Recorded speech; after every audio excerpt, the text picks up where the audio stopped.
Pode, quem precisa fechar a câmera, tudo bem. Estou acostumado já a falar com fotos. Então, já que pediram aqui, então esse aqui é o terceiro encontro para falar do Fundamentos da Psicanálise, volume 2, volume 2, volume 4. Volume 2 que eu estava estudando, volume 2 A Clínica da Fantasia de novo, que é um livro muito, muito bom. Então, a ideia aqui é que a gente possa estudar esse livro com encontros quinzenais. Hoje eu vou fazer um encontro de 1 hora, vai até 9h30. Vou precisar fazer um atendimento depois. Então, mas dá para seguir bastante coisa. Diferentemente da semana passada, que eu fiz, coloquei uns slides aqui, e acabou ficando ruim para mim, mexendo na tela, enfim. Estava falando antes de começar a gravação que vou fazer uma aula sexta-feira do OBS, que se tudo der certo, eu vou conseguir fazer lives melhores. Mas me conhecendo e conhecendo a lei de Murphy, a chance de dar errado, eu continuar igual está aqui, é muito grande também. Então, mas como eu falava agora há pouco para a turma, pediu até para eu repetir aqui, é sempre um bom sinal quando eu me vejo assim muito ruim com tecnologia, porque os maiores nomes que eu já vi assim de psicanálise, de filosofia, de história, tudo mais, não sabiam ligar um retroprojetor, não sabiam fazer uma chamada de vídeo, não conseguiam ligar o Skype. Então assim, sempre tem essa impressão de que quanto mais estudioso você vai ficando assim, menos você consegue utilizar os Bragnite aqui eletrônico, né? Mas de fato, se eu conseguir, eu vou aprender a usar o OBS, que vai ser bacana.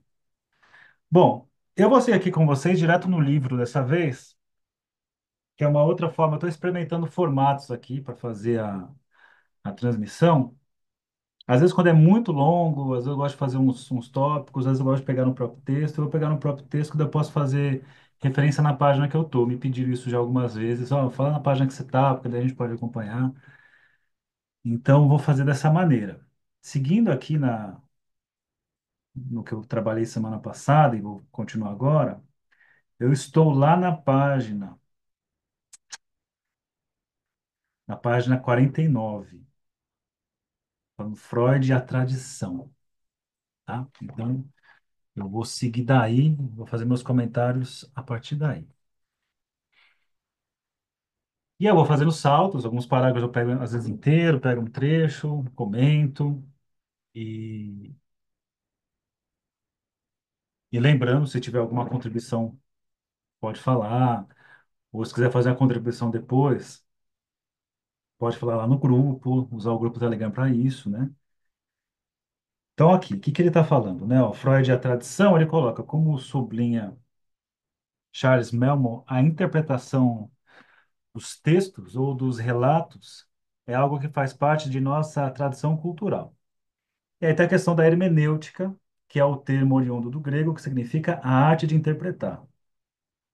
Eu comentei isso na semana passada, porque tem um negócio aí de pensar que a psicanálise seria uma hermenêutica, que tem algo da interpretação, ok, né? Tem algo da interpretação, mas tem uma coisa diferente em termos de interpretação, como a psicanálise se propõe a fazer. Porque quando você fala numa hermenêutica, você tem uma leitura, e a interpretação ela é dada dentro de um todo, de um grande saber, e aí você pode falar que essa interpretação é tal, está correta ou não, por conta do todo desse conhecimento, desse saber. Nesse sentido, fica parecendo assim que a interpretação na psicanálise seria uma forma, quando a pessoa fala determinada coisa, como nós soubéssemos o que ela quer dizer por conta do nosso estudo em psicanálise, ou como se tivesse um grande saber sobre o inconsciente, né? O que tem ali no inconsciente. Muito por conta daquela herança, daquele modelo de pensar o inconsciente como se fosse um grande lugar de armazenamento, né? De imagens, de lembranças e coisas do tipo, coisa que o Lacan vai por essa via, e mesmo no Freud tem lá as suas considerações. Quando eu penso no Jung, talvez a coisa poderia ir por essa via, quando você pega assim a interpretação de um sonho, você tem um livro dos sonhos que traz ali conteúdos, você vai beber dessa fonte, né? A fonte desse conteúdo que é acumulado ao longo da história da humanidade, então as significações estão ali. Então, de alguma forma, sei que não é só isso, tá? Estou reduzindo aqui para poder seguir. Então, eu teria como se fosse um grande conteúdo que coubesse de todo o saber. A gente poderia pensar no Lacan, existiria o grande outro, né? O grande outro que sabe tudo. Esse outro que sabe de todas as coisas, ele existiria.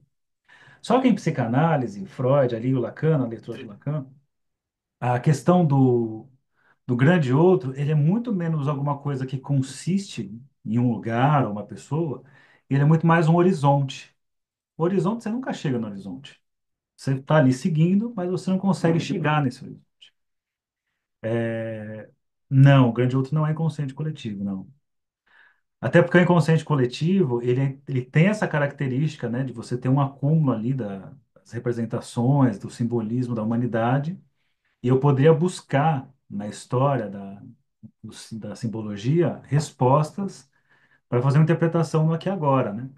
Ainda que tenha a dimensão do inconsciente pessoal. Aí teria uma ideia mais próxima do inconsciente recalcado do Freud. Quando o Lacan traz a ideia do grande outro, é justamente para falar que não tem esse grande outro como um lugar que você chega ali, aquele outro que sabe de tudo, né? A Maria Rita Kell, no livro O Tempo e o Cão, ela até faz uma comparação em determinado momento sobre Deus da Idade Média. Ela fala que é o Deus pequeno outro, que é aquele Deus conhecido, aquele Deus que nós sabemos quem é, aquele Deus que nós sabemos o que ele espera da gente, aquele Deus que diz, olha, se você fez tal coisa, é isso que você vai ter que arcar, né? Tem ali um saber de quem é esse outro. E ela coloca que depois ali você vem para o Renascimento, depois o Iluminismo, coisas do tipo, tem um deslocamento da posição de Deus de pequeno outro para um grande outro. Então, o grande outro é esse Deus que você fala e não responde. Espero que não responda, né? Você fala para ele e não vai responder para você. Então é interessante que até na própria análise existe sempre pensando no analista, quando uma pessoa chega até você, ela te põe no lugar de um pequeno outro, aquele outro simétrico, aquele outro que é a persona do analista, aquele outro que a pessoa sabe quem é. E a ideia é abrir para um campo de um grande outro. Chega uma hora que o analisante para de falar para você especificamente, para o Saulo ali, para a Tânia, para o Gustavo, para a Gisele, começa a falar uma coisa que está para além dali, né? Então, essa ideia de grande outro, só para não fugir muito da ideia, é para mostrar assim, não existe um grande tesouro que contém todos os significados, né? Todas as explicações, né? Todos os sentidos. Existe sempre, como eu falei para vocês no primeiro encontro, falei de novo no segundo, sempre essa estrutura significante. O sentido se monta na junção de significantes produzindo significados. Então, não existe uma garantia de um lugar, olha, a resposta então é essa. Então, é como se fosse pensar assim, ó, é quase como se, né, tô fazendo uma alegoria aqui, mas como se fosse uma sopa de letrinhas que você junta letras e forma palavras. Olha, forma uma palavra aqui. Só que você soltou a colherinha, as letrinhas já voltaram ali, já estão todas separadas de novo e se perdeu. Então, essa ideia de que a realidade é produto da linguagem, né, coisas do tipo, acaba sendo até uma coisa assustadora para alguns, é que mostra o quanto é frágil a existência. A existência nunca é em si, assim, ela é sempre num processo, é sempre processual. Tem a junção de significantes que produz um significado, um sentido, e uma realidade se estabelece ali, mas bastou uma nova letrinha na sopa se juntar ali uma nova palavra, isso vai mudando as significações. Então, quando a gente fala de interpretação, não é uma hermenêutica, porque não tem essa assim, o analisante comete um ato falho, eu posso dizer, olha, então isso que você disse é tal coisa, porque de acordo com o livro O Grande Outro, que tem todas as significações, isso que você disse é tal coisa. E na verdade, assim, vai ser o analisante que vai amarrando ali, significante após significante, e um ponto final vai ser dado, e aí ele produz uma sentença assim, o que que é isso? O que que ele interpreta a partir daí? Então, esse é o primeiro ponto para pensar. A interpretação, então, não é uma interpretação que ela vai ter esse tesouro aí com todas as significações, que tem ali todos esses conteúdos. Seguindo aqui, na página 50, o primeiro parágrafo completo, ele fala assim, ó, a especificidade da inserção de Freud nessa tradição diz respeito ao fato de que, para a psicanálise, o sentido último é sexual. Aí tem que tomar alguns cuidados, né? O que que ele quer dizer com o sentido último é sexual? Nós vamos construir aqui. E muitas das vezes vai dizer assim, ó, depois eu vou falar disso mais para frente do livro. Mas sexual não significa que o sentido é sempre sexo, né? Não é nessa forma tão selvagem, assim, ao pé da letra, né? Então, olha só, todos os outros referentes sendo meramente defensivos e, no fundo, subordinados ao sexual. Mas que sexual é esse? Calma, que daqui a pouco a gente chega lá. Há uma relação íntima, indissociável entre linguagem e sexualidade, que permite que possamos sexualizar qualquer enunciado desde que se introduza nele uma enunciação irônica, que apele a qualquer face de Eros. Vocês já fizeram esse teste, né? Qualquer coisa que você fale pode soar alguma coisa com um outro sentido. Ah, tomei a garrafa na água. Ah, tomou a garrafa na água, né? Sei lá, vou arrumar meu webcam. Vai dar uma arrumada na webcam, né? Tudo qualquer coisa, qualquer. Comprei um mouse novo. Ah, comprou um mouse novo, sim. Vou trocar as cordas da guitarra. Ah, vai dar uma trocada nas cordas. Tudo pode soar uma outra coisa, dependendo da entoação que você coloca. E não só isso. Tem um texto do Freud muito legal, chamado O Sentido Antitético das Palavras Primitivas. Nesse texto do Freud, ele pega ali o latim, ele mostra como certas palavras em latim ela significa tanto uma coisa quanto o seu oposto. Tipo, altus significa tanto uma coisa alta quanto uma coisa baixa. E ele fala dessa curiosidade de certas palavras primitivas, mas que depois ele avança, ele mostra como qualquer palavra tem esse efeito. Qualquer frase pode ter esse efeito. E é bem interessante que você não precisa fazer até, claro, você muda a enunciação, pode mudar o sentido daquilo.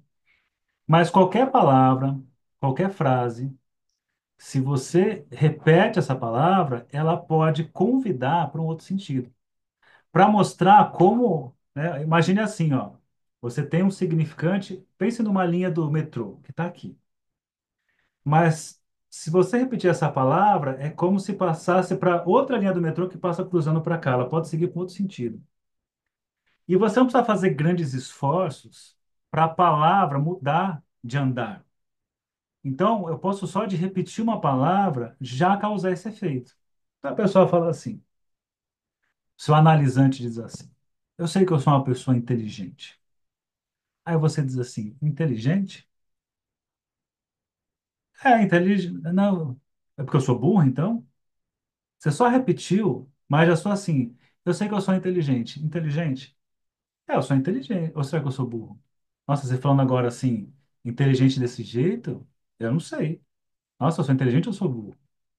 É, eu sou psicanalista, psicanalista. Não é que eu não sou psicanalista, eu estou. Então, assim, é tão frágil o sentido de uma palavra que basta eu repetir para já causar esses efeitos. Então, é muito legal que uma das primeiras coisas que eu recomendo para quem vai começar a atender, assim, começa a mexer nisso. Porque muito do nosso sofrimento, muitas vezes acontece porque nós ficamos presos a certas palavras cristalizadas, que não faz mais esse joguinho aí. É aquilo e ponto. Sabe? É aquela coisa e ponto. Quando fica uma coisa e ponto, é um sentido, é meio que trágico, assim, não tem como sair dali. Quando eu trouxe semana passada o Gestapo, ela sofre com a Gestapo muito tempo, e o Gestapo do Lacan consegue causar essa mudança de andar da palavra. Então, isso é uma das coisas, não que a clínica é só isso, mas a gente precisa, atendendo alguém, por exemplo, ter essa experiência de poder brincar com a palavra para ela poder mudar de andar, para poder mudar suas significações. Só que isso assim, isso é muito difícil se você nunca fez análise e nunca passou por isso. Porque você entender isso teoricamente, fala, mas o que que isso tem a ver? Putz, se você está vendo de fora e teórico, às vezes parece uma grande bobeira.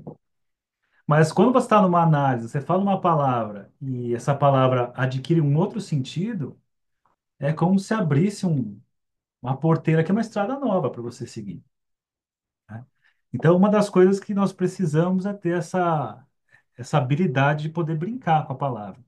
Então, ele coloca, né? Quando eu faço isso, abre essa dimensão dessa face de Eros. Aí ele fala aqui, no parágrafo de baixo. Quando se lê a descrição do sonho da injeção de Irma, o primeiro sonho que Freud submeteu a uma análise detalhada, vê-se que há nele a onipresença de elementos sexuais, muitos deles escamoteados pelo próprio Freud, que acrescenta com alguma ironia, né? Então, depois eu vou colocar lá no grupo para vocês no Telegram. Eu tenho uma série chamada Obras Completas do Freud, que eu vou fazer toda a obra do Freud no YouTube ao longo de 35 anos, mas esse do Injeção de Irma já tem. Eu vou colocar lá para vocês depois, quem quiser, né? Acho que vale a pena assistir para ampliar os estudos, né? Começa a ficar interessante agora aqui na 51. Por outro lado, em outra nota de rodapé, afirma que existe pelo menos um ponto em todo sonho no qual ele é insondável, um umbigo, por assim dizer, que é seu ponto de contato com o desconhecido. Então, o Freud, ele, ah, na interpretação dos sonhos, ele fala isso na parte da injeção de ímã, mas no capítulo 7 ele traz essa ideia do umbigo do sonho. Né? O umbigo do sonho é aquele ponto que não tem mais o que interpretar ali. Chegou no limite, não tem mais o que falar. Se a gente for pensar, a associação livre ela pode ficar associando infinitamente. Só que o Freud coloca, tem um ponto ali que não vai mais para frente, não tem mais o que associar. Que cabe se perguntar assim, mas não tem mais o que associar ou chegou numa resistência, né? Ou também chegou numa decisão. O Coutinho Jorge, eu não lembro se é no 1 ou se é no 2, ele traz umas ideias que eu acho muito bacanas, assim, né, para alegorias para a gente pensar, que ele coloca assim para pensar quando é que o artista decide qual que é, o pintor decide qual que é a última pincelada, né? Então, qual que é a última pincelada do quadro, qual que é a última nota que você vai fazer na música, que tem uma decisão ali. Então, não é que ou chegou no limite do analista, pode ser isso. É que tem aquela ideia de que a análise vai até onde a análise do analista foi. Que tem gente que concorda com isso, tem gente que discorda com isso, mas acho que é uma coisa a levar em consideração. Às vezes eu escuto assim em supervisão, pessoas que traz um caso, aí o caso vai, trava num ponto, aí traz um outro caso, que a coisa vai, trava no mesmo ponto, aí traz outro caso que vai, trava no mesmo ponto, aí você começa a ver, ó, você não tá mais escutando a partir daqui. Como é que tá a sua análise? Ah, eu parei, então tá precisando voltar, porque você não tá conseguindo escutar mais daí para frente. E às vezes acontece mesmo, acontece de acabar a transferência com aquele analista, a escuta não ser mais possível, você encaminhar também, né? Não vai ser um analista que vai ali dar conta de tudo. Mas então, esse umbigo do sonho seria esse limite, que a gente pode pensar se é resistência, que a gente poderia pensar, chegou no limite do analista, como o Márcio colocou, poderia pensar se é uma decisão. E que se a gente for pensar, pelo menos eu enxergo assim na clínica, muitas vezes nós fazemos associações de um certo conteúdo e vai até um ponto. E é aquele ponto nós levamos um tempo na vida. E aí vai dando uma significação, vai funcionando como uma significação por um tempo, até que uma hora esse sentido é perdido, alguma outra coisa entra no lugar, né, um novo significante entra no lugar, e o sentido é perdido e você não consegue mais voltar para aquele anterior. Então tem essas coisas curiosas. Mas, quando ele fala do umbigo, ele está querendo chegar num outro ponto que é importantíssimo. É bem teórico, mas é legal para pensar na clínica. Ele põe mesmo a mesma ideia é retomada por Freud detalhadamente mais à frente. Aí ele põe assim, ó. Mesmo nos sonhos mais bem interpretados, é preciso frequentemente deixar um lugar em sombras, porque na interpretação se observa que aí começa um novelo de pensamentos oníricos que não se deixam desenredar, mas que tão pouco fizeram outras contribuições ao conteúdo do sonho. Esse é o umbigo do sonho, o lugar em que ele não se assenta no não conhecido, o lugar em que ele se assenta no não conhecido. Por conta disso, ele traz, olha que legal essa ideia, ó. Ou seja, Freud destaca na interpretação dos sonhos duas dimensões opostas, a do sexual e a do real, né? Então, o sexual, ele vai produzindo significações. O real é o limite, é o fim das interpretações, é o fim das associações, né? É um bico do sonho. A oposição entre real e sexual permite que se destaquem dois grandes segmentos da obra de Freud, tal como se depreende do ensino de Lacan. A linguagem, né, que é inconsciente, que é da ordem do sexual, e o gozo, que é a pulsão, que é da ordem do real. Tá? Ou utilizando os conceitos lacanianos, o significante dessa ordem do sexual e o objeto A, que é da ordem do real. Só que ele tem borda, tá? A gente vai construir aqui ao longo do tempo o que que é o objeto A do Lacan. Mas, em linhas muito gerais, só para não ficar solto aqui, eu sei que a maioria já conhece, mas o objeto A, ele é um objeto negativo. A característica dele é só a negatividade, ele não consiste no objeto. Ele é muito mais um sulco. Ele é muito mais uma falta do objeto. Você tem o contorno ali da pulsão, ela faz a borda ali, mas não tem objeto em si ali no meio. Se fôssemos pensar assim, bom, eu estou sempre em busca de um objeto, estamos em busca de alguma coisa. Que objeto é esse?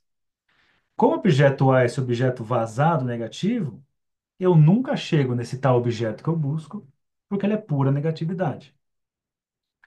Claro que eu chego em objetos que eu tenho certeza que é o que eu queria, né? Então, quando eu chego naquele objeto, assim, cheguei finalmente, aí eu estou falando do objeto fálico. É outra história, né? Aí esse objeto fálico é esse que vai preencher, que esse é positividade, que esse traz essa experiência de completude, que é aquilo que o filho, a filha, né, o bebê é para a mãe, é para o pai. É nesse lugar que ele precisa se orientar o que que é ser o objeto privilegiado do outro. Mas, na verdade, assim, da mesma forma que ele acha, né, a criança, tá, de um certo momento que é o falo materno e que é um objeto positivo, enquanto a mãe mantém como objeto privilegiado, ele tem essa ilusão. Mas a mãe vai olhar para outra coisa. Não porque não se interessa mais pelo filho ou pela filha, mas porque não se trata do filho ou da filha que está buscando. Aí volta de novo a questão da negatividade. É o objeto A como pura negatividade. Então, dessa forma, que dá para pensar aqui, depois ele vai amarrar mais bonitinho para a gente, o significante como o sexual, o objeto A como essa dimensão do real. Então, olha só, o sexual está na dependência da significação fálica e, portanto, é tributário da aliança SI, né, simbólico imaginário, que o falo entroniza. Esse SI simbólico imaginário, daqui a pouco ele vai falar do RSI, logo embaixo, mas ele está dizendo, né, real simbólico imaginário, o real que é dessa ordem, né, do pulsional, que é o gozo, que é o objeto A, que é o limite das associações, que é o limite da interpretação, que é o que ele chamou ali em cima de não conhecido. Isso é o real. Mas você tem a dimensão imaginária e você tem a dimensão simbólica, né? Esses três registros. E coloca, o sexual, ele está nessa dependência da significação fálica, ou seja, simbólica e imaginária. Já o que ele coloca aqui, o real ele está na ordem de outra coisa, não é nem simbólico nem imaginário. E ele põe assim, ó, para entender isso que eu estou falando, precisamos pensar numa certa teoria. Ele coloca, o Lacan, ele constrói diversas microteorias, mas essas microteorias, elas estão dentro de uma macroteoria, que ele chamou de paradigma RSI, né? Paradigma Real Simbólico Imaginário. Paradigma, então, é uma ideia usada na epistemologia. Thomas Kuhn, um dos caras que vai falar muito sobre isso, sobre epistemologia, que eu já trouxe para vocês. E o paradigma é um conjunto de saberes, é um conjunto de normas ali e metodologia que serve para tanto conseguir delinear um problema e também propor ali solução de problemas. Então, é um conjunto de saberes ali para poder fazer essa resolução. Então, ele põe assim, ó, o paradigma, mais aqui na próximo parágrafo. Essa macroteoria, como vimos no primeiro volume dessa desta tetralogia se chama RSI. Ela constitui o paradigma teórico lacaniano por excelência. O paradigma RSI se traduz em Lacan por meio de duas concepções maiores que estão, na verdade, intimamente associadas e que podem ser expressas assim.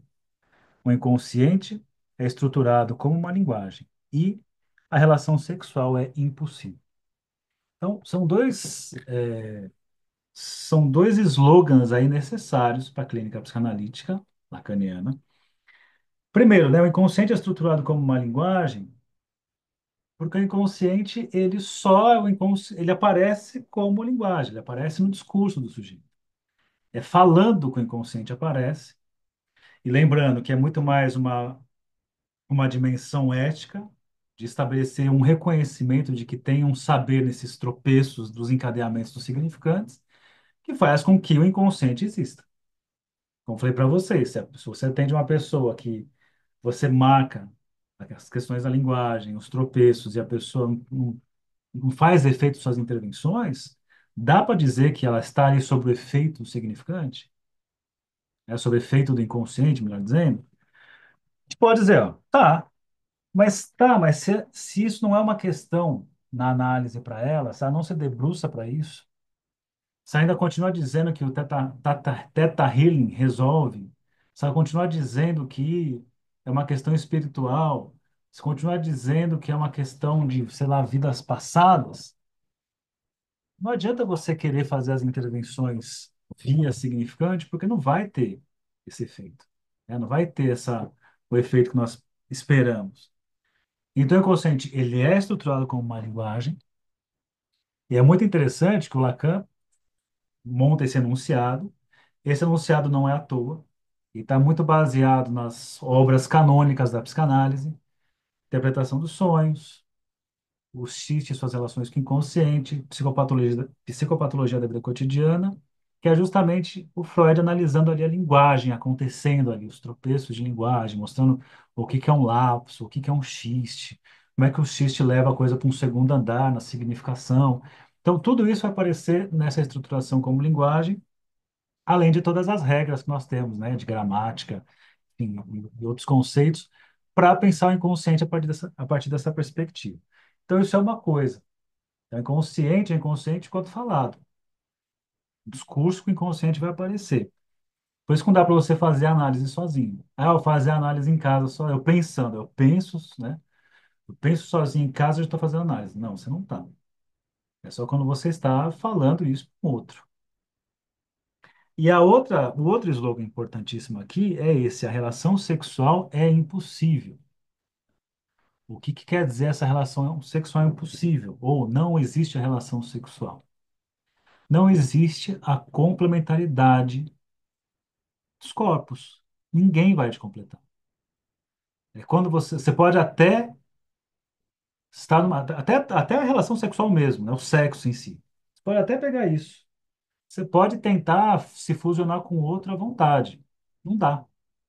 E na hora de gozar, cada um goza sozinho, né? Porque cada um goza dentro de uma fantasia. Por mais que fale assim, não, mas eu gosto do amor romântico, essa coisa. Cara, na hora, quando inflama a coisa ali, é cada um por si.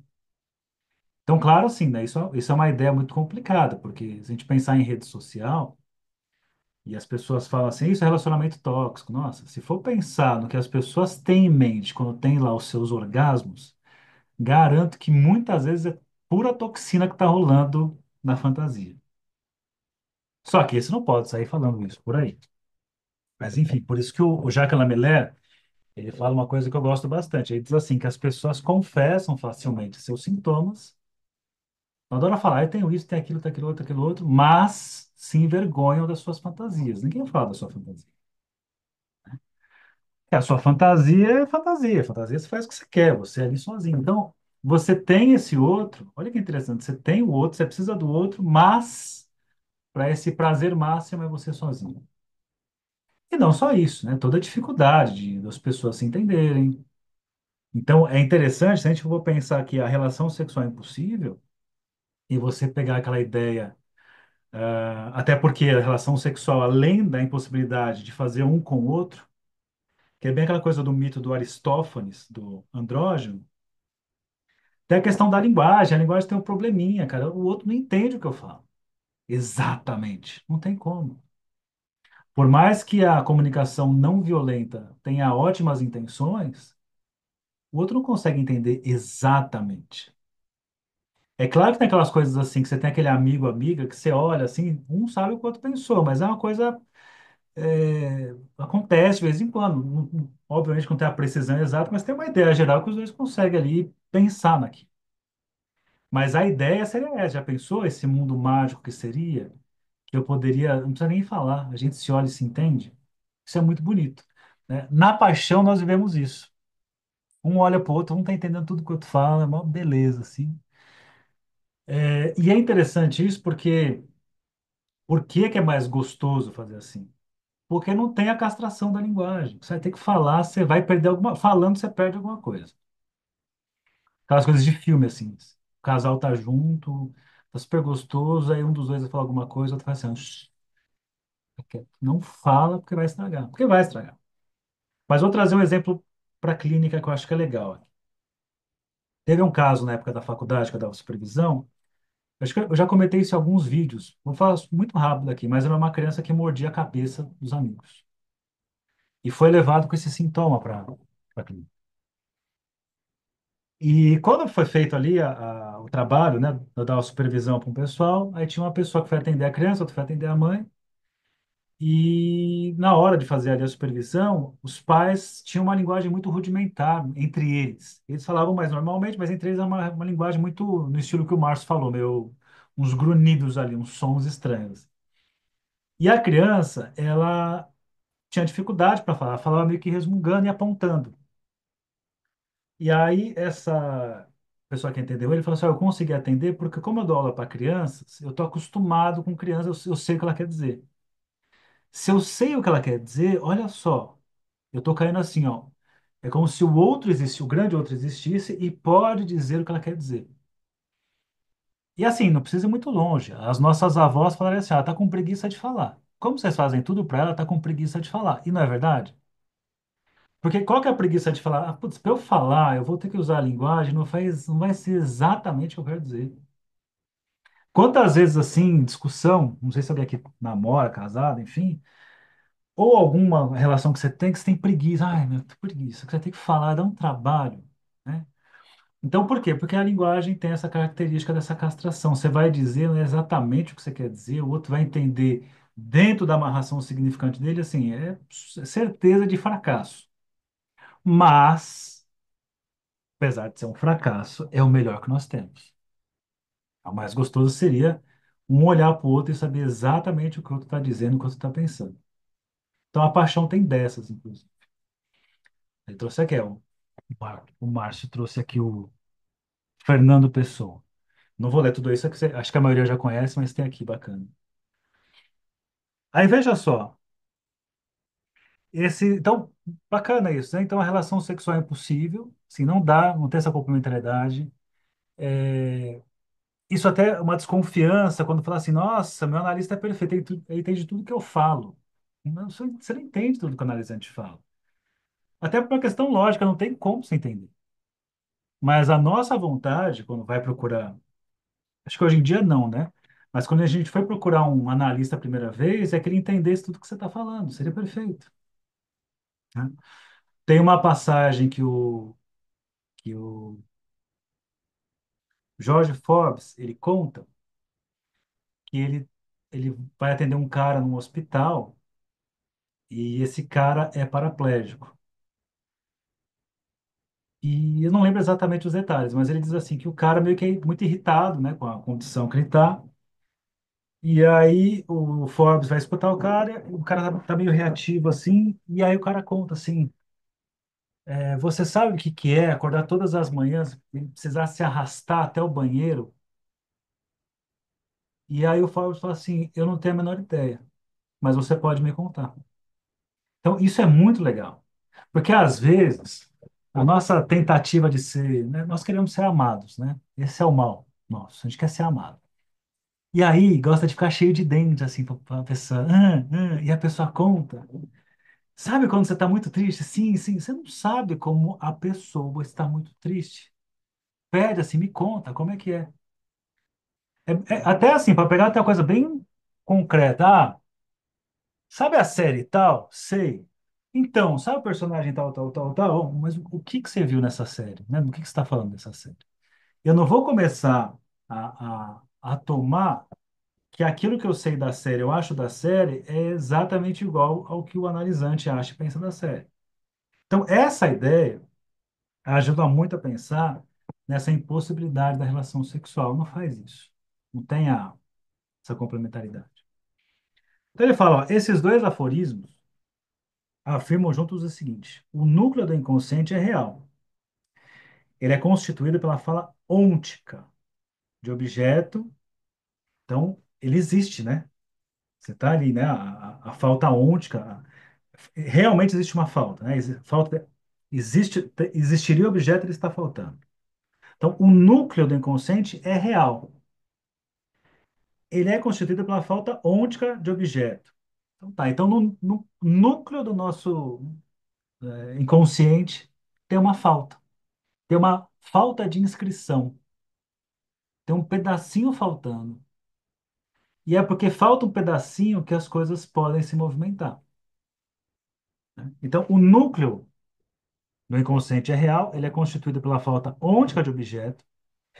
Em torno desse núcleo constrói-se o inconsciente enquanto estruturado, ou seja, enquanto linguagem. Então, em volta do buraco, tudo é beirada, não é isso?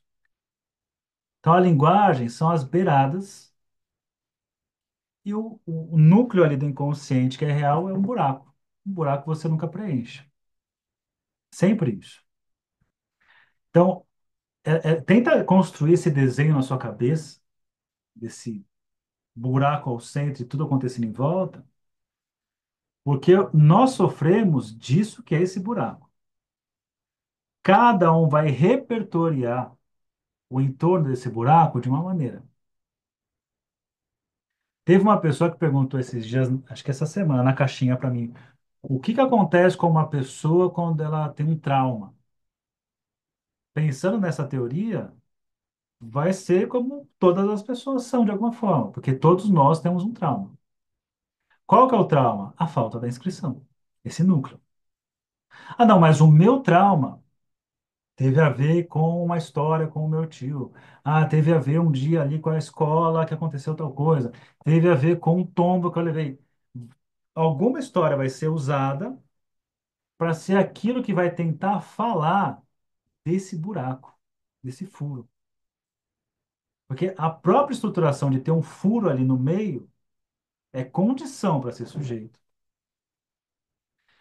Para tentar pensar nisso, ó, imagine só, até pegando o que o Márcio falou no começo aqui, não sei se estava gravando naquela hora, mas até pensando assim, do grito à palavra. Mas imagina assim, ó, até tem o nome aqui desse livro sobre o Ferenc, né? Do grito à palavra. Imagine o grito, aquela coisa natural do bebê que nasce da criança, e a necessidade de traduzir numa palavra, né? De utilizar uma palavra para uma coisa que é visceral e que no primeiro momento o outro está ali satisfazendo tudo o que esse grito gritou, a mãe está ali oferecendo alguma coisa, oferecendo alguma coisa, oferecendo alguma coisa. Mas vai chegar uma hora que esse grito não vai convocar uma pessoa ali na hora, o resmungar não vai convocar, vai ser preciso pedir, né? Vai ser necessário pedir, mas para pedir vai ser necessário usar uma palavra para especificar. Porque se a criança faz um é, e esse um é pode ser o peito, pode ser o cobertor, pode ser pegar no colo, pode ser cólica, pode ser não sei o quê, né? Chega uma hora que é preciso diferenciar o que que é uma coisa e o que que é outra. Vai precisar usar ali mais de um significante para começar a nomear coisas diferentes. A criança até no começo faz isso, né? Ela pega uma palavra e essa palavra significa tudo. Então, apu é a chupeta, aponta para o gato é apu, aponta para tudo. A criança está achando assim, ó, porra, beleza. Eu não preciso mais gritar, como se ela estivesse pensando isso. Óbvio que ela não está pensando isso. É, a criança pensa assim, como se pensasse isso. Não preciso mais gritar, é só falar uma palavra. Apu. Ao invés de abrir o berreiro, é apu. Então ela aponta apu pro peito, apu pro gato, apu pro carro, apu para ela, apu pra mãe. Tá achando assim, ó, pronto, entendi tudo. E aí ela descobre assim, não, apu é uma palavra. Faltam outras milhões. Você é puta. É aquela sensação assim, ó. Eu já passei por isso. Tava na terceira série. Lição na sala de aula. Entregou, foi o primeiro a fazer. A professora, você fez tudo? Fez. As de trás também?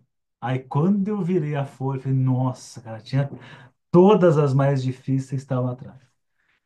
Então imagine assim, né? Usa um APU ali para funciona para tudo e depois descobre assim, você vai precisar usar pelo menos mais um, e depois outro, e depois outro. E ao fazer isso, nessa é, transformação ou nessa ortopedia, né? Eu gosto dessa ideia de uma ortopedia, de você precisar de alguma forma dar uma forma para aquele grito. Você vai precisar usar palavras. Será que a palavra vai conseguir dizer exatamente o que era aquela coisa gutural ali? Vocês já passaram por isso? Você quer dizer um negócio, às vezes você não consegue dizer, você tem vontade de arrancar o cabelo assim. "Ah!" Pronto, é o ponto em que a palavra não conseguiu pegar tudo, assim. Imagine você varrendo a sala. Você varreu tudo, mas tem um pozinho no canto. Quanto mais você varre, mais o pó fica no canto, você não consegue mais tirar ele ali. É isso, assim. Tem sempre uma coisa que fica descoberta ali, que fica sobrando. Então vamos pensar que esse grito que foi nomeado, nem tudo foi abocanhado pela palavra. Então, nessa impossibilidade da palavra dizer tudo, fica essa falta de inscrição. Então, veja, é a aquisição da linguagem, a utilização da linguagem que permite, né, com que nós possamos viver em sociedade, viver como sujeito, etc. Só que utilizar a linguagem vai fazer com que algo se perca. Essa coisa aí que é o grito, é o gutural, é a necessidade inicial, né, um ser de necessidade. Né? Então, tem esse pequeno, essa parte que não é. Acho que um desenho legal para pensar nisso é quando você pensa no Aquiles, que a mãe quer que ele seja imortal ali, e aí o Deus lá, acho que é Zeus pega, sei lá, quem que pega, pelo calcanhar e molha ele na água. Blup, molhou, para ser imortal. Só que onde o dedo pressionou, a água não tocou na pele. Então, tudo ali foi banhado, exceto esse ponto. Então, tem algo ali que não foi tocado. A gente pode pensar nesse núcleo aqui. Bom, então assim, ó, porque há uma negatividade fundadora do sujeito, Lacan, por isso mesmo, chegou a denominar o objeto A de objeto negativo. Negativo não é pessimista, não, tá? Ah, que negativo isso? Não. Negativo é quando está faltando. Então, positivo também não é coisa, ah, que legal. Né? Por exemplo, uma alucinação positiva, você vê uma coisa que não está ali.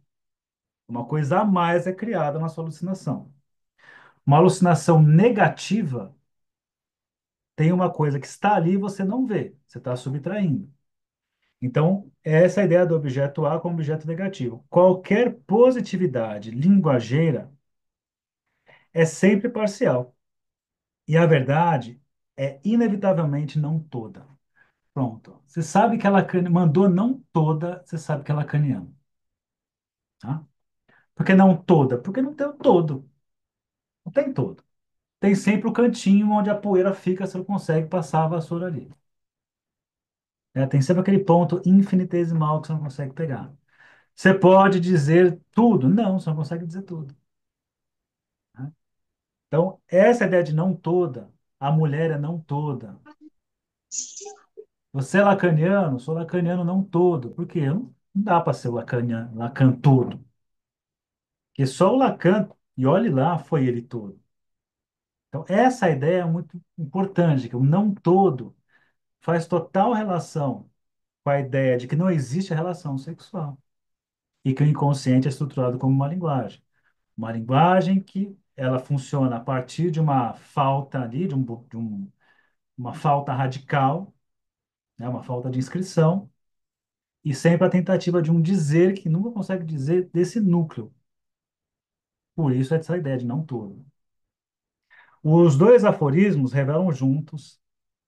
Há uma estrutura que inclui a falta, e no próximo capítulo veremos como é possível conceber uma teoria geral da interpretação a partir do paradigma RSI. Bom, vamos ver aqui, eu tenho mais uns minutos aqui. Tranquilo, né? Divertido? Divertido, né? Aí veja só, a via régia para o inconsciente.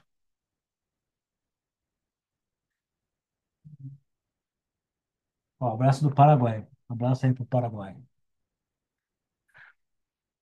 Ouvir outra coisa no que está sendo dito. É isso. O que que faz um psicanalista? Ele ouve outra coisa. É isso. Por que outra coisa? Se a gente for pensar que não tem esse lugar de todas as significações, é sempre uma outra coisa.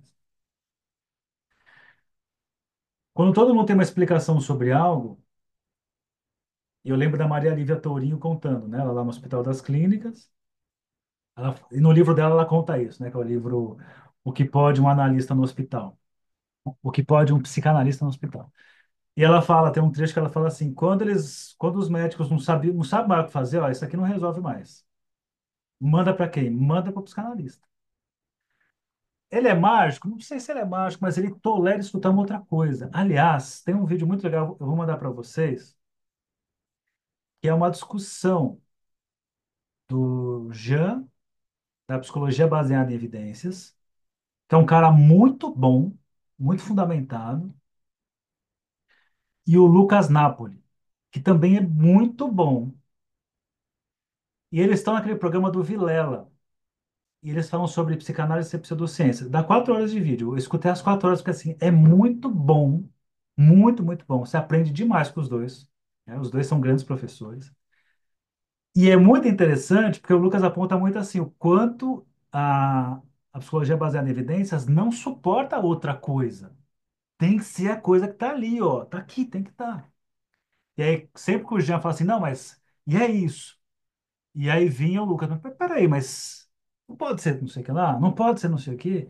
Então, é uma coisa muito interessante, porque para a psicanálise é um convite esse lugar.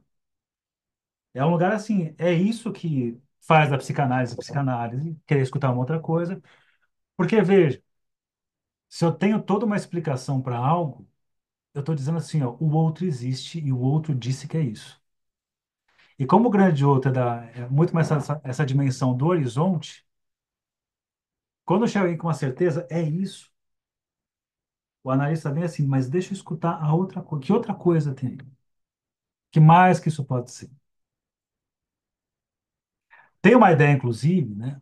E o Lacan pega muita coisa no Hegel ali, que o Hegel fala assim, né? O animal satisfeito dorme. Então, quando você chega numa significação de, entendi, chegou no insight, você fica preguiçoso com a vida. Né? Cheguei, é isso.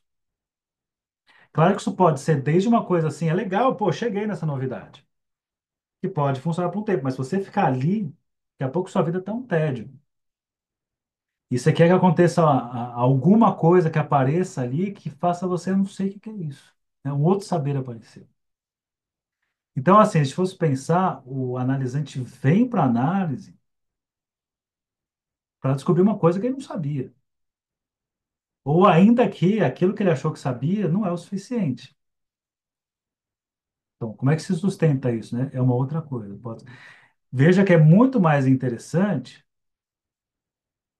talvez, né? Mas geralmente é porque é muito narcísico isso, você ter um clínico que explica as coisas para você, que fala de você para você. Isso é muito gostoso. Porque é o mesmo efeito de ler signo.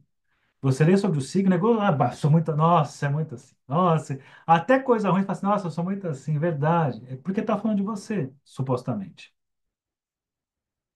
E se a gente fosse pensar de forma caricatural, você vai para o analista, achando que você vai se conhecer, e você vai ter mais um pontinho de desconhecimento. Também eu estava achando que era isso e já não é isso.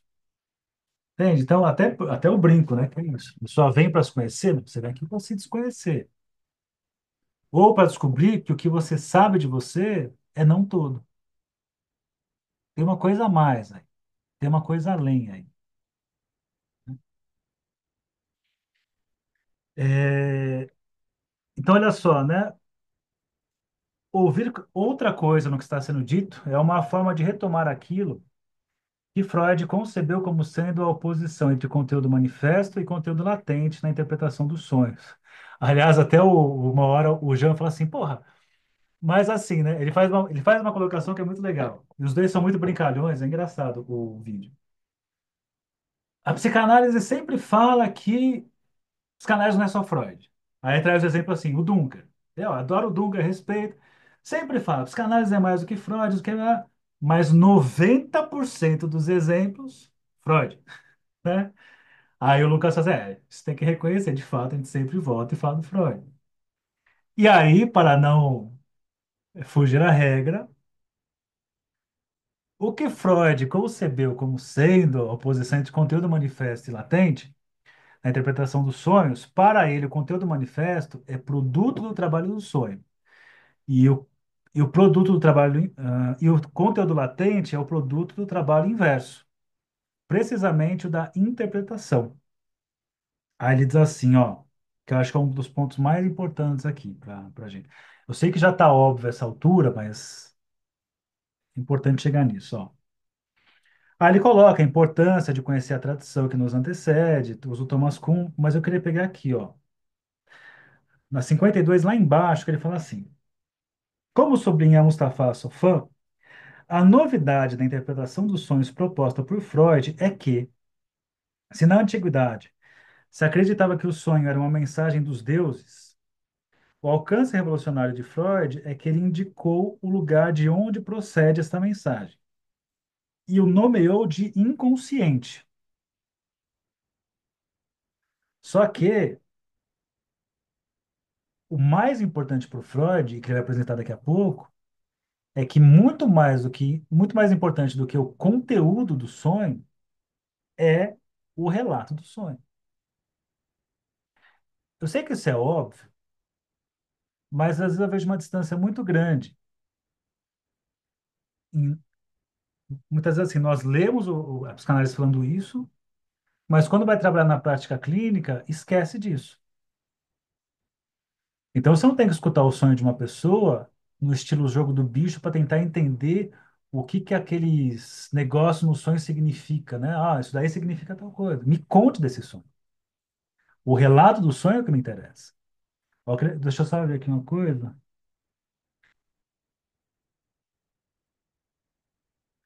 A minha supervisora de estágio falava que a gente é capaz de escutar historieta que o paciente conta. O que que é uma historieta? Tipo uma historinha curta, né? É...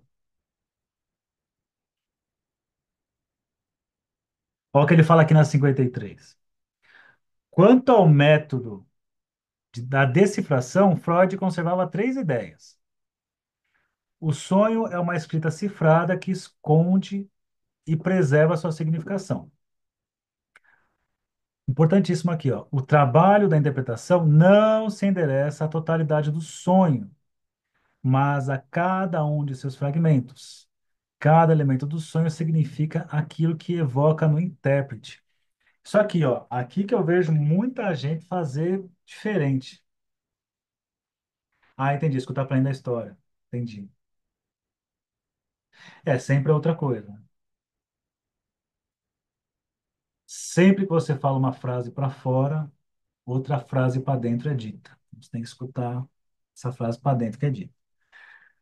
Então, olha o que ele está falando aqui que é interessante. Quando você vai interpretar o sonho, não é para você pegar o geralzão do sonho e tirar uma moral da história do sonho. Que muita gente faz isso às vezes. Ah, moral da história. Então, você viu? Você fez isso porque tem a ver com tal coisa, tal coisa, tal coisa. Se eu faço isso, eu estou trabalhando nessa linha de que existe uma grande significação dos sonhos. E que esse sonho, o conteúdo inteiro está significando uma coisa para mim, eu tenho que decifrar esse sonho na totalidade. Aí o próprio Freud fala isso. O Coutinho Jorge está trazendo aqui. A própria palavra análise traz essa ideia de pensar numa análise clínica que eu vou decantar, eu vou desmontar. Você pega uma substância, eu vou desmontar essa substância em várias partes. Eu vou analisar cada parte. Então põe aqui, ó, cada elemento do sonho significa aquilo que evoca no intérprete. E quem que é o intérprete? É o analista? Não, né? É o próprio sonhador, o analisante. Aí cai naquelas coisas que é engraçado, mas aí os analisantes falam isso, os pacientes falam isso, mas se for para eu mesmo interpretar, para que que eu venho aqui? É a pergunta sempre importante. Para que vem a técnica? Para que que eu vou pagar uma análise cara se eu que vou interpretar? Bom, o que que ele fala aqui? Ele comenta uma coisa sobre que a partir da ideia dos sonhos, né? O Freud vai trazer, vai mostrar que os processos inconscientes não é só algo numa patologia, mas dentro da normalidade de qualquer um, ok? Ali traz as três obras canônicas, a interpretação dos sonhos, a psicopatologia da vida cotidiana e o xiste das relações com o inconsciente. E aí traz uma ideia aqui na outra linha, que é assim, ó, Lacan chegou a formular nesse sentido que o inconsciente é a verdadeira doença mental do homem. Olha que coisa interessante e provocadora, né? Porque é isso. A nossa doença mental é o inconsciente, que aí vai ser chamado de transtorno tal, transtorno borderline, transtorno desafiador opositor, vai chamar de o que quiser chamar, porque são vários nomes, ou seja, são as várias cadeias significantes tentando dizer de uma coisa que está ali, que é o inconsciente, que é essa falta de inscrição inicial, e que a partir daí tudo engendra, né, toda a linguagem que vem dali para frente, tentando dizer sobre esse estado primeiro aí. Tem uma ideia que o Coutinho Jorge desenvolve no volume 1 que sempre me ajudou. Quando eu li a primeira vez, eu fiquei feliz, assim. Falei, nossa, que legal, cara. Achei uma ideia que explica muita coisa. Eu já falei isso em várias aulas, porque quando eu acho uma ideia muito legal de um autor, eu me aproprio, sempre faço referência e sempre uso. E ele coloca assim, o quanto Freud, ele chega com o complexo de Édipo, a ideia do proibido, como se fosse assim, ó, você consegue... o que que seria o Édipo? Aquele desejo inconsciente de se casar com a mãe e matar o pai. E que o Lacan fala em determinado momento. Isso aí foi um sonho do Freud. Isso é um sonho do Freud. O que o Lacan mostra é a estrutura lógica que está por trás disso. Qual que é a estrutura lógica? Que é impossível você fazer um com o outro. É impossível você se fusionar com esse outro. Com a mãe, por exemplo. Você nunca foi o objeto que faltava para o outro. Você nunca foi esse objeto favorito, né? Você teve essa ilusão em algum momento, mas nunca foi isso. Porque é da ordem do impossível ser isso. O que que o Freud falava com o complexo de Édipo? É da ordem do proibido. Não pode. Não pode. É proibido isso. Aí gera a questão da culpa, a cultura vem a partir daí, tá, tá, tá, tá. O que que o Lacan mostra? O proibido foi uma forma do Freud conseguir se aproximar de uma coisa anterior, que é o impossível. E isso é muito interessante, porque assim, as pessoas, né, até é o tema desamparo, eu estou estudando e preparando, porque eu vou para Curitiba para uma mesa redonda falar de desamparo. É um tema importantíssimo para a gente. E na ideia do para se livrar do desamparo, a vontade é que tenha um outro que nos acuda, ele que garanta a nossa existência. Alguém que possa, sei lá, me pegar no colo e assim, ó, nada vai acontecer com você. Alguém que me dê garantias. Vou me fusionar ao outro, não vai ter esse perigo. Pensando no Freud, é o bebê, né, o filho querendo voltar para o colo da mãe, querendo voltar para isso. Mas ele fala assim: não, não, mas isso é proibido, não pode ter isso. E o Lacan fala, mas não é voltar para o colo, é voltar para o útero, é voltar para a unidade, é voltar a ser misturado, isso é uma coisa só. Não é proibido, é impossível. Entende? Então, assim, a coisa parte desse ponto do impossível. É, por isso, quando a gente fala assim, da a ideia da inconsciente como uma doença mental, que é uma provocação, primeiro que não, né? Se existe doença, não existe doença mental, né? Existem os transtornos e tudo mais, pensando na literatura psiquiátrica, psicológica, mas o Lacan coloca nesse sentido. Que seria uma doença assim, que desorganiza tudo, é justamente essa falta que é constitutiva, esse objeto negativo como base, que nós não conseguimos nomear, dizer o que é, e sempre vai faltar, e sempre vai ser essa coisa, enfim, que tanto pode, né, promover o desejo, quanto pode ser fonte de angústia. Então, enquanto a pessoa está ali, e vai aparecer mais, esse capítulo vai demorar aqui. Eu achei que eu fosse seguir umas páginas a mais, já vi que não vai dar, para variar. Eu achei que ia fazer esse livro em 3 meses. Ai, não vai dar. É... Imagina assim, você coloca um transtorno, e aí assim, e tem uma fetichização em torno do transtorno, né? Ah, eu tenho TDAH, tudo bem, nada, né? Não desacredito nisso, mas assim, tem uma certa fetichização de fazer até perfil no Instagram, no TikTok. Como é a viagem de um TDAH? E o cara conta, a viagem de TDAH, assim, ó, esqueci de levar, sabe, os negócios assim muito caricatural. Que você vai pegar essa falta aí radical e vai preencher com uma coisa que pode ser que isso traga ali uma certa resposta para você, mas te promova ainda no desejo, aí você cria lá o grupo do TDAH, aí você cria seu perfil, as pessoas te seguem, vai gerando alguma coisa ali, mas pode ser que isso vá te estacionar em algum momento, vai te empapuçar disso. Aí quando você vê aquele seu destino trágico, né? Você não tem opção, vai ser isso. É que muitas pessoas chegam assim, desesperançosas, quando assim, ó, encontrei a resposta da vida não tem sentido nenhum. Aí fica deprimido, por exemplo, ou fica angustiado. E aí vem na análise para alguém conseguir botar-se uma interrogação que retome esse desejo de querer saber. Que volta lá no primeiro encontro do Da Vinci, o querer saber, o desejo de saber.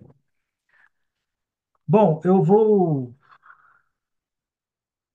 Hum,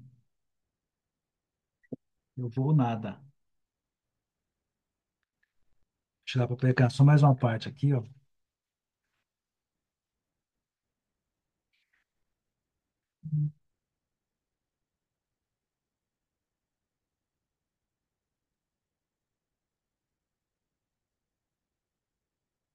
Ó, na 54, então, pensando nessas coisas todas, até vai falar do sonho, né? É,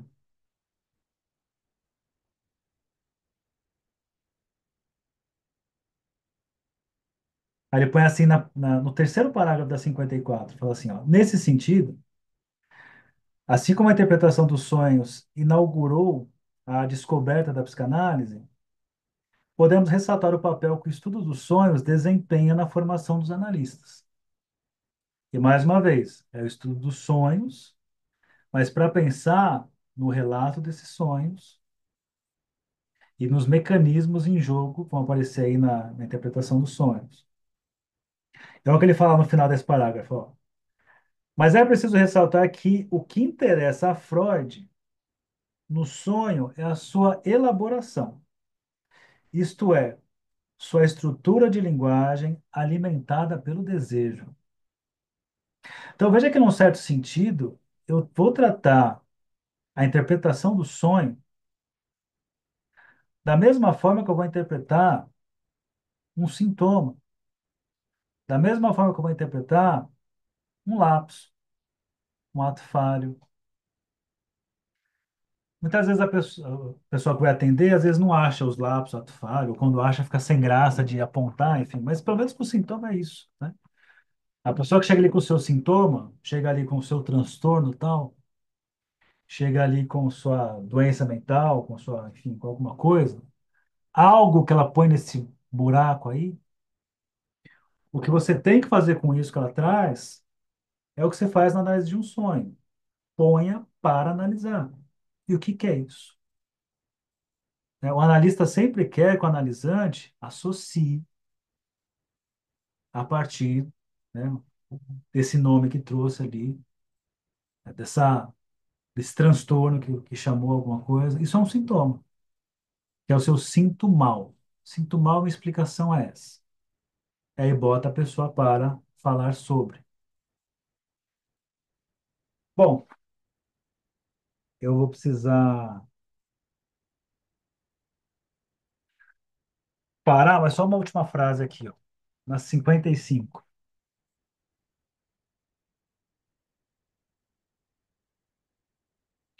Olha o que ele fala aqui, ó. Contudo, como já vimos, a originalidade da hipótese freudiana não reside exclusivamente na percepção do sentido dos sonhos, pois isso já havia comparecido na tradição clássica, certo? Então, estou em busca do sentido dos sonhos na sua totalidade. Quero fazer a desmontagem, analisar parte por parte, levando o analisante a fazer associações cada parte desse sonho. A originalidade da hipótese freudiana resiste no fato de que o sentido que ele desvela nos sonhos apresenta algumas características muito particulares, que podem ser resumidas ao se dizer que ele é um sentido ancorado no sexual. Aí volta para aquele ponto que eu falei no comecinho hoje. O que que é o sexual que ele está falando? Olha o que ele diz. Ou, ainda mais essencialmente, ancorado numa determinada forma de concepção do que é o sexual. Pois o inconsciente, ao qual o sonho dá acesso, é um saber estruturado em torno do não saber, certo? Sobre o enigma da diferença sexual. Então, o sexual aqui, ele está associando, está colocando para a gente, né, que todo sonho, ele precisa ser pensado aqui, ancorado no sentido sexual, mas desde que esse sexual seja esse não saber sobre o enigma da diferença sexual. Isso pode parecer uma viagem, um blá blá blá, mas vamos tentar trazer para uma coisa acessível aqui.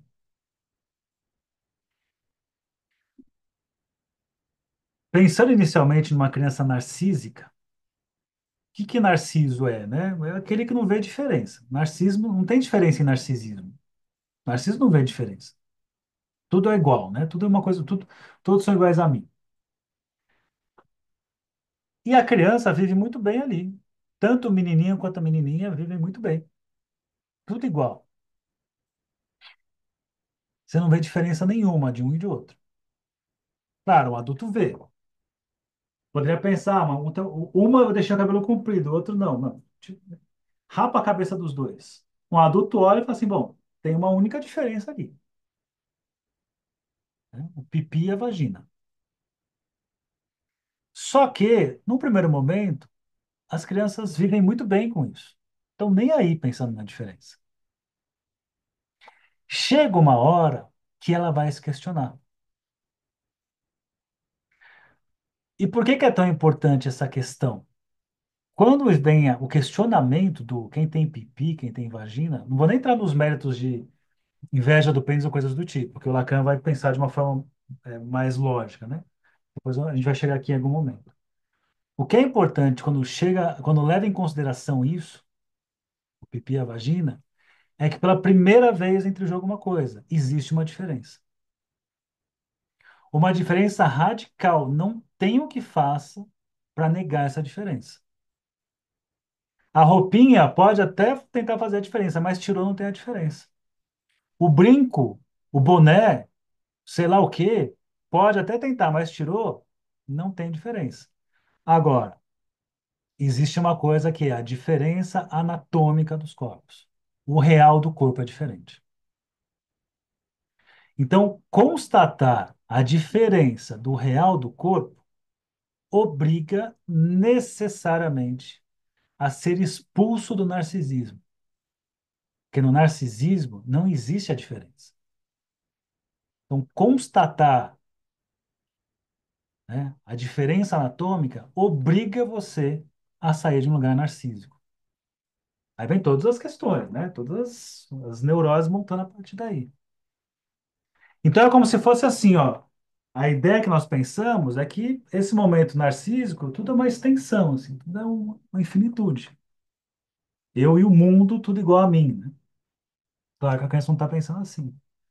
Mas quando vem uma diferença no corpo real, nessa planície sem fim, forma-se um buraquinho. Assim, opa, tem alguma coisa aqui que não tá igual. Tem uma diferença. Então, a diferença, pensa, eu só estou fazendo isso aqui para tentar decifrar um pouco o que quer dizer, porque essa ideia é complicada, parece, né? Ó, ele diz assim, pois o inconsciente ao qual o sonho dá acesso é um saber estruturado em torno do não saber. Ah, que não saber é esse? Sobre o enigma da diferença sexual. A diferença sexual inaugura as tentativas de explicação, do querer saber, tanto do querer saber e do não querer saber, até pensar as estruturas clínicas. Então, por que é tão importante isso? E não é para dizer assim, ah, mas aí é para falar que um é homem e outro é mulher. Não é isso. Esquece, pensa antes disso. A importância, assim, existe um momento, e pensa assim, existe a diferença sempre.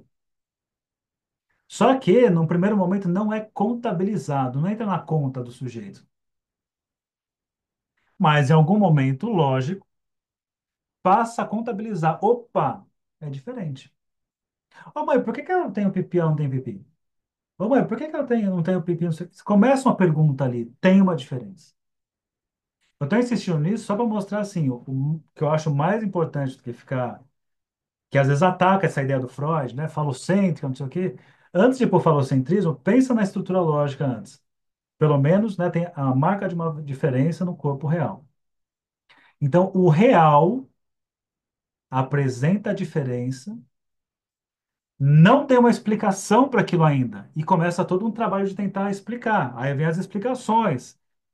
Quem tem pipi, quem não tem pipi, vai crescer pipi, sim, todas as elaborações em cima disso, botando o imaginário para tentar reparar, botando linguagem para tentar dizer, e vai produzindo a partir daí. Então, essa ideia, né? Então, veja, eu trouxe aqui algumas ideias para pensar por que que existe uma falta radical no núcleo ali do inconsciente. É porque a linguagem não deu conta de tudo? É porque nesse choque da diferença anatômica fica essa interrogação sem fim, porque tem uma quebra narcísica, né? Não sei, mas o que eu sei é o que ele fala aqui, ó. Então, além da diferença radical da interpretação para a psicanálise, além disso, desculpa, a diferença radical da interpretação para a psicanálise implica que os elementos de linguagem que surgem no relato do sonho não devem ser ouvidos como signos, mas como significantes. Ou seja, signo é aquilo que significa alguma coisa para alguém. Até estava dando supervisão para a Tamires hoje para sentar, Tamires, cuidado que você está tomando o que a pessoa diz pelo significado. É o significante que interessa. Porque a paciente falou uma certa palavra ali, não vou falar aqui, uma porque eu não lembro, outra porque eu não quero falar também, não seria bom. E ela entende. Eu falei, mas como é que você entende isso? Você nem te contou o que que é. Eu falei, volta para lembrar. Não é tomar pelo significado, que ele sabe o que diz e você sabe o que ele está dizendo e está todo mundo entendendo junto.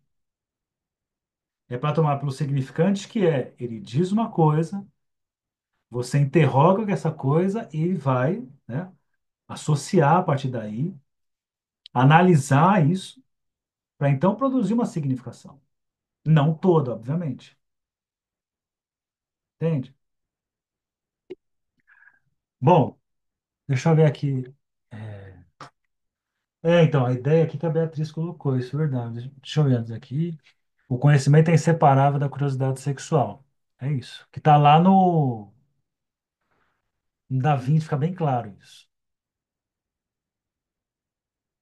Só não vou ler o céu aqui porque você trouxe o self. O self não está em discussão aqui.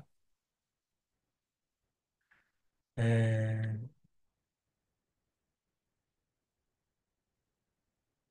Então, mas aqui, ó, Márcio, quando você fala assim, ó, os sonhos são cartas que o self nos escreve a cada noite, dizendo-nos para fazer um pouco mais disso, um pouco mais daquilo, e criando a vida como um todo, como se o self tivesse um plano para nós, uma espécie de destino.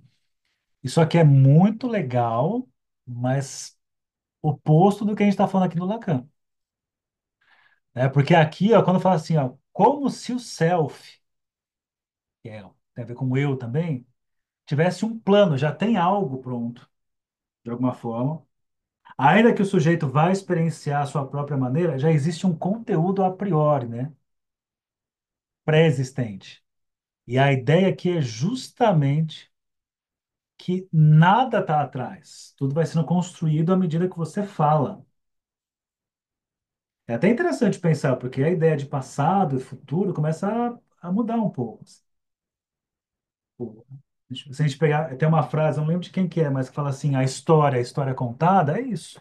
A história que você conta para você mesmo cria a sua história, o seu passado. Mas nada mais é que uma amarração de significantes para tentar, de alguma forma, dar conta de uma falta radical, de um não saber.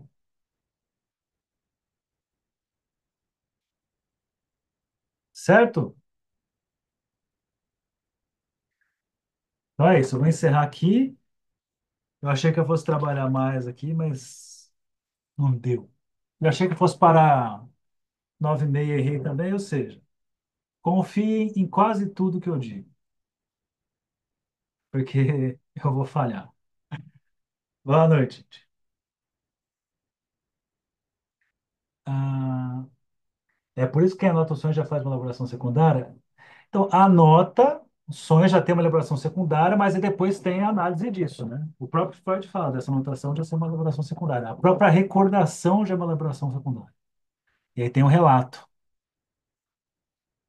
tá bom? Então, beijos e abraços em todos vocês. Obrigado pela parceria aí. Deixa eu interromper a gravação.